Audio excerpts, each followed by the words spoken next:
This portion of the news brought to you by McDonald's. McDonald's, I'm loving it. From the political front, the Free National Movement's annual fair took place on Saturday at the R. M. Bailey Park.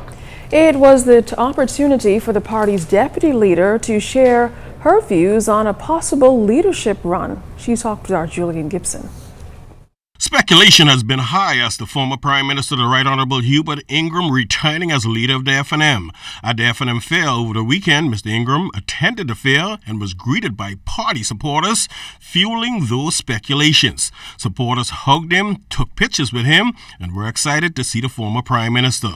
When ZNS News attempted to get a comment from Mr. Ingram, he only had one thing to say.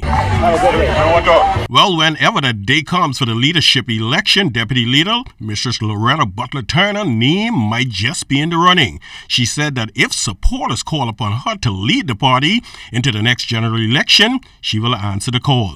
You know, I'm a politician and I'm here to serve, and at the end of the day, if the opportunity arises, certainly if that's what the people would want me to do, I wouldn't back down. I think that we can all serve our country in some capacity, and if that's where I'm asked to serve, I'll certainly do it.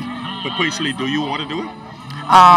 Like I said, it's something that I'm certainly considering. So there could be a race for the leadership of the FNM, but nonetheless, Butler-Turner says that she feels that the party message is getting through to the masses. Our message certainly is resonating. If you see the way that the governing side is responding to much of it, I have no doubt that our message is getting out. Times economically for people are extremely hard.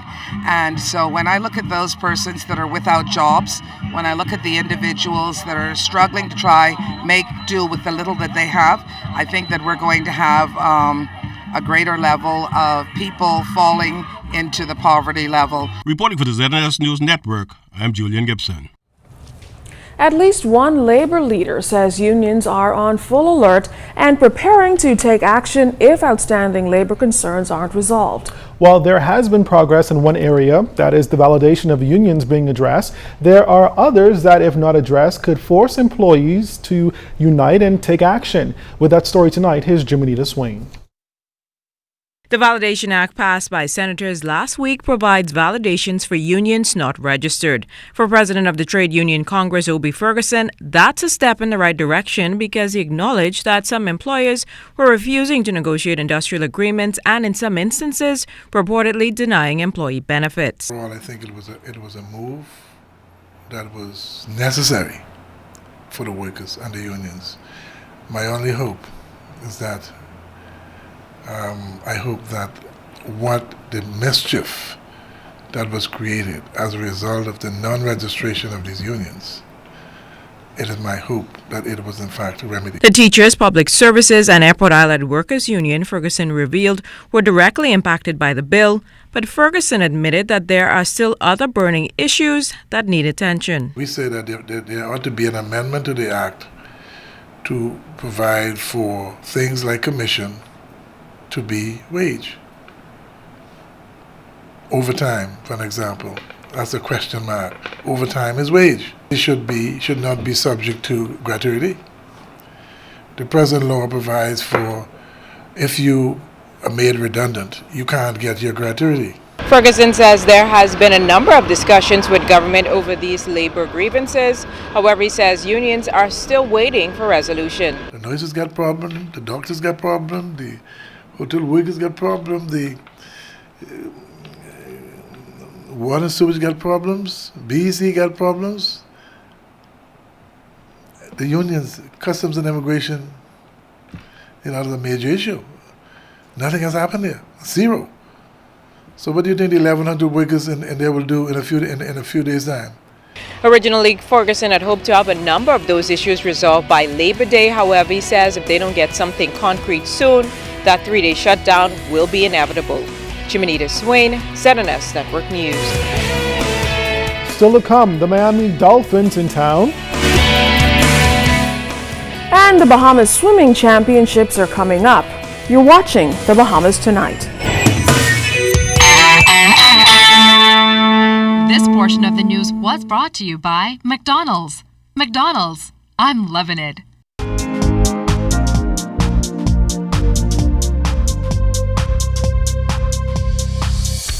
This is your Royal Fidelity Business News. I'm C.S. Scatterly. Commonwealth Bank continues to maintain strong capital and liquidity ratios. However, bank executives are cautious about the prospects for 2014 as there has only been a small improvement in the economy. We continue to share our success with our shareholders. As Mr. McFall mentioned, we have in excess of 6,000 shareholders, and we paid out $29.5 million in dividends. And again, we should note, all of that money stayed within the Bahamas. None was remitted outside.